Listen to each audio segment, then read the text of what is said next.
My name is Jacqueline Villanueva Arevalo. I'm from San Miguel, El Salvador, and this is a story that not many people know. When I was 6 years old, I was living with my grandparents in El Salvador.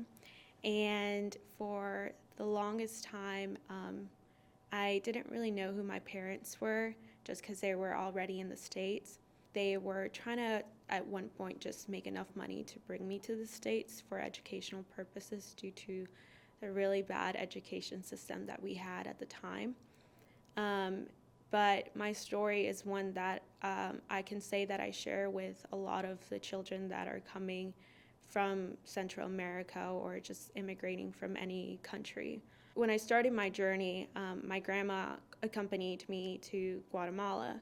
This is where we were going to meet the people that were going to do all the paperwork. But when we were doing the paperwork, they told me that they couldn't get me to the States legally, just because it was so difficult to basically get children across at the time, and due to all the laws and everything that was happening between Central America and the United States at the time, it was just so difficult for anyone to get across legally. So at that point, my parents were very desperate because they hadn't seen me for over 6 years. They were finally financially stable to at least have me there with them.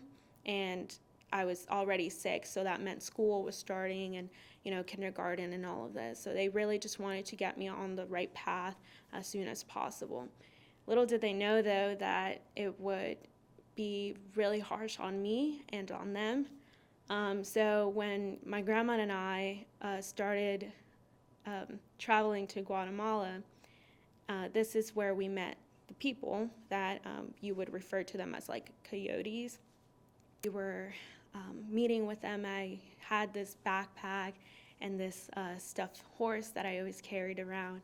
And, my grandma had all my paperwork. We thought that she was going to go with me all the way to Mexico. That's what we were told. And then when we were placed at the home that we were staying with all the people that were going to get crossed, they basically forced my grandma out of the country, out of Guatemala, and sent her back to El Salvador. They told her that the plans had changed, that she couldn't come to me, at least to Mexico, and that it was just going to be me. So that was fine. But what was really wrong was the way they did it. They sat my grandma and I at this cafe shop. They gave us coffee. We thought it was going to be a normal conversation.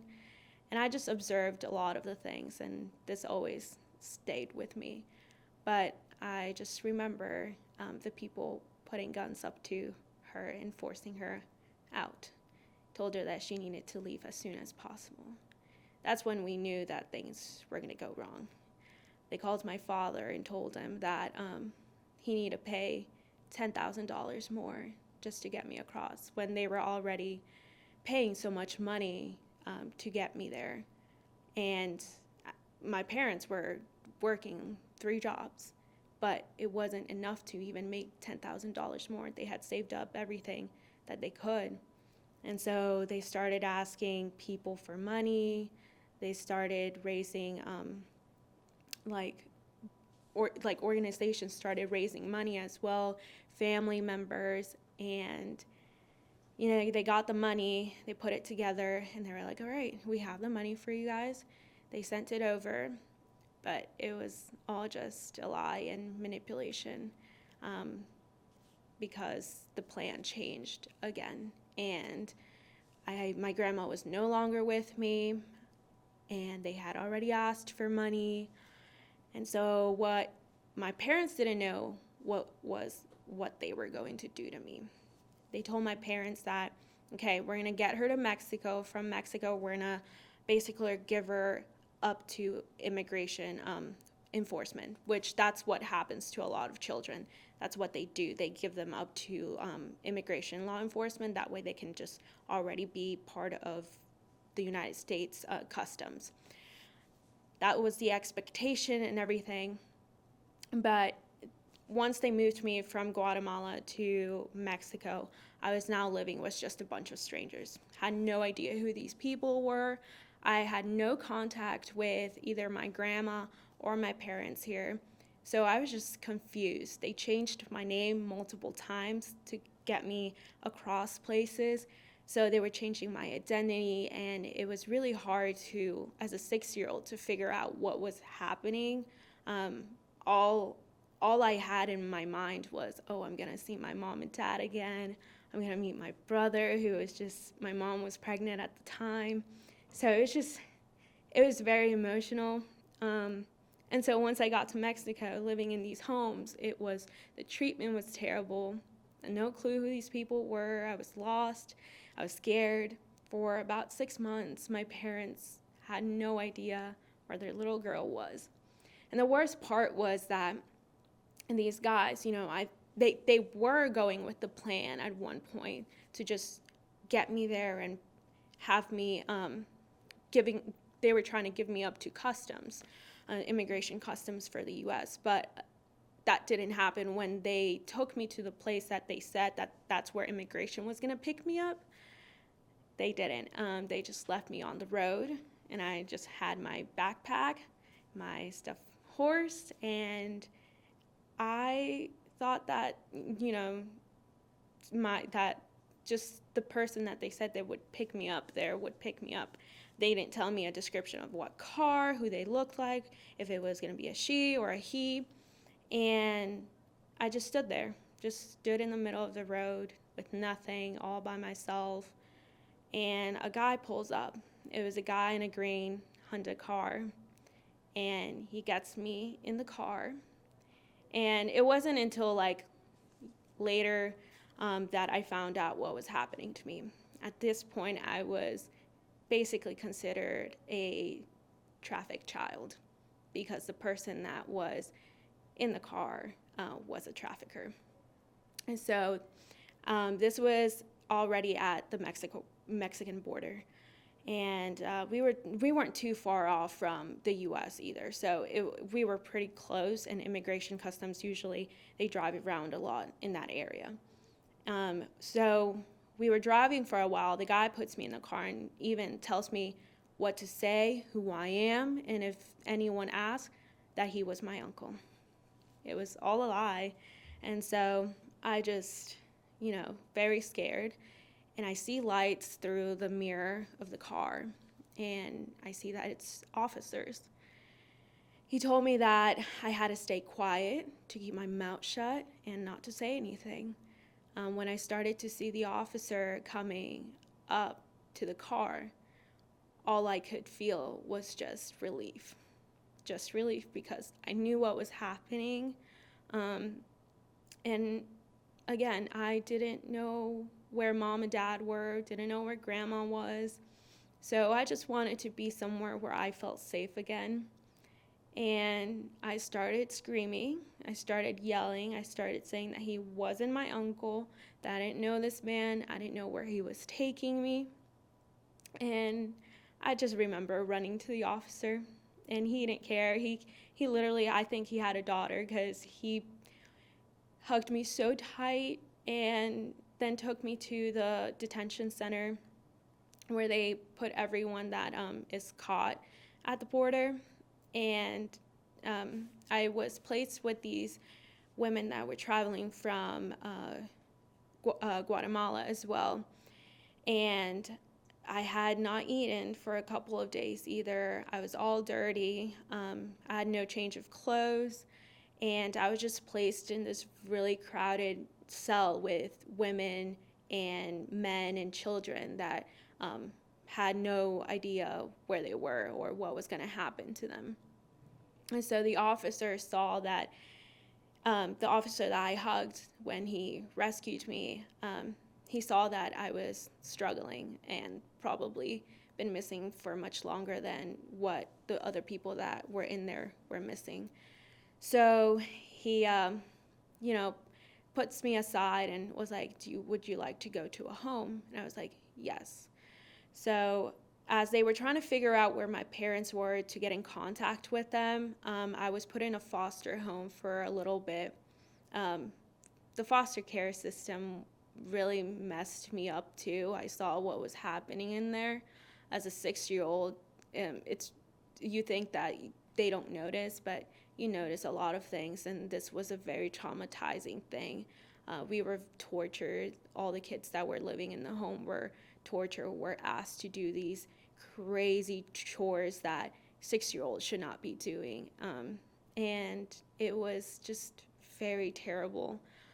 And I even told the social worker, because after that I never saw the officer again, but I had a social worker working on my case. And I just remember asking her if I could just go home with her, because I was not happy there. I was going to courts, and when they would take me to the court, they would literally sit me in a courtroom while the judge asked me questions in English without me knowing any English about where I was, why was I crossing, and it was just like interrogating a 6-year-old. And it was just, that's why I get, like, now I think about it, these are the things that are really giving me a lot of anxiety. Interrogations and just being in really crowded areas just because I was in a crowded cell with a bunch of strangers that some strangers did bad things to me. And so, after being interrogated at the court every Wednesday for about 3 weeks, the social worker showed up at the foster home and was like, "We found your dad. He's on his way." And I think this was the most special moment that my dad and I shared. My mom wasn't able to come because she's undocumented, but my dad took the risk to drive down to the border, even with him having only TPS, which is a temporary protection status. And at the time, even still today, it's very controversial. And he showed up because he wanted to see his little girl, of course. And so when he got there, obviously I didn't know how my parents looked because I hadn't seen them for 6 years. I was still a baby when they left. So, but I knew that he was my dad when I first saw him. And he had like a little bag, a new bag, because the old one I had was just falling apart. And that stuffed horse was no longer with me. So he had this bunny with him and a new backpack with clothes. And I just remember running to him and just hugging him. And just, I know that till today he feels like he's always going to lose his little girl, because he did lose his little girl. And just holding him and just being in his arms, I just finally felt safe and secure and feeling like I was now in a better place. And so I arrived to my uncle's house in Texas, and I just remember seeing all these kids and all my aunts and uncles just literally crowding me and telling me how much they missed me and how happy they were they finally found me.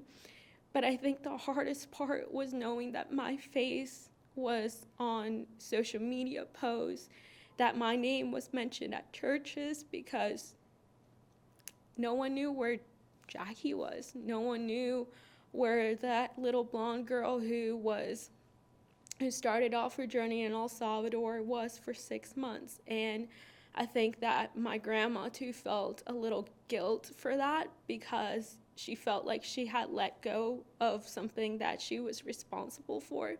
And every day that I have a conversation with her, I tell her that it was not her fault, because we were placed in a really bad situation. That trauma of having guns being pointed at you, that trauma of seeing you be forced out and having to let go of a person without you trying to, even when you want to try to save them, is so hard. And so this day, today, I think this story of mine has really shaped me into the person that I am today. I'm an advocate for children that go missing at the border. It's crazy the things you hear, and all the children that get trafficked.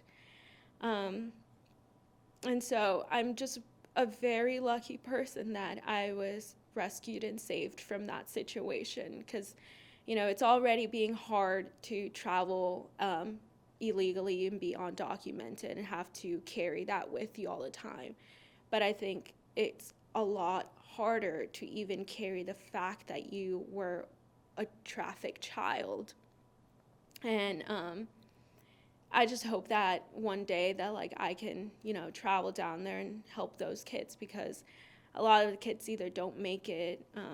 I know that one of the kids that was staying at the foster care home, she was at the final court because I had to come back to DC with my father and present my case to a judge.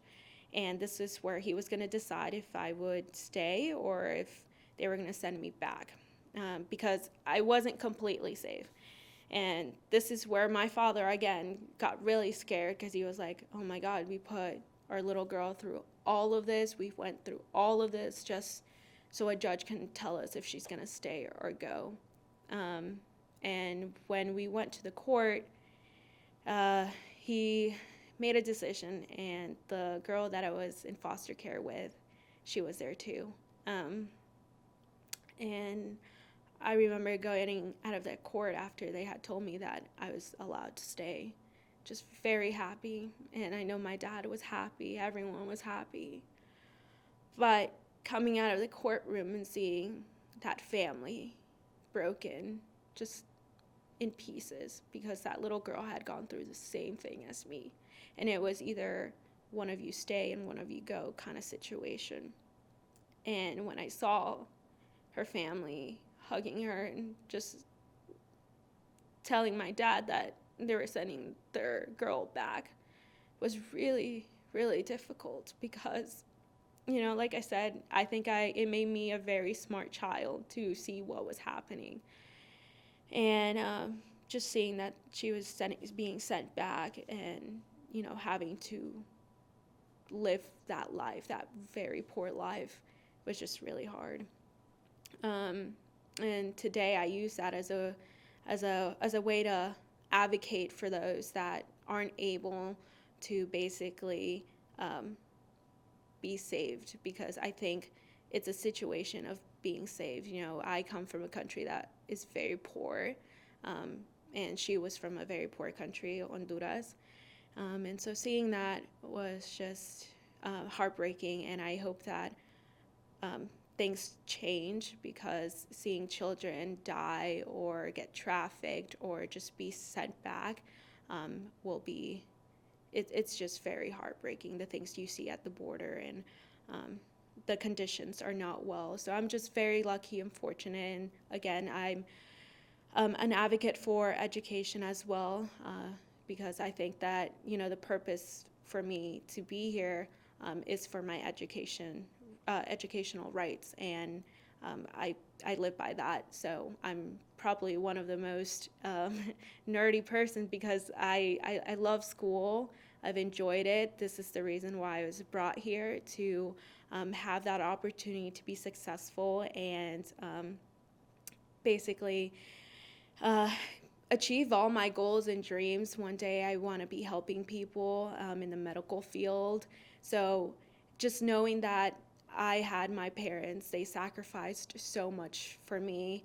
I'm very proud to one day just have everything that I dreamed about, and just be like, thanks, Mom and Dad. You never stopped fighting for me, and you did everything you could to, put me in this amazing country that has gotten me to where I wanted to be. Your little girl has always dreamed of wearing a white coat. So I'm just super excited that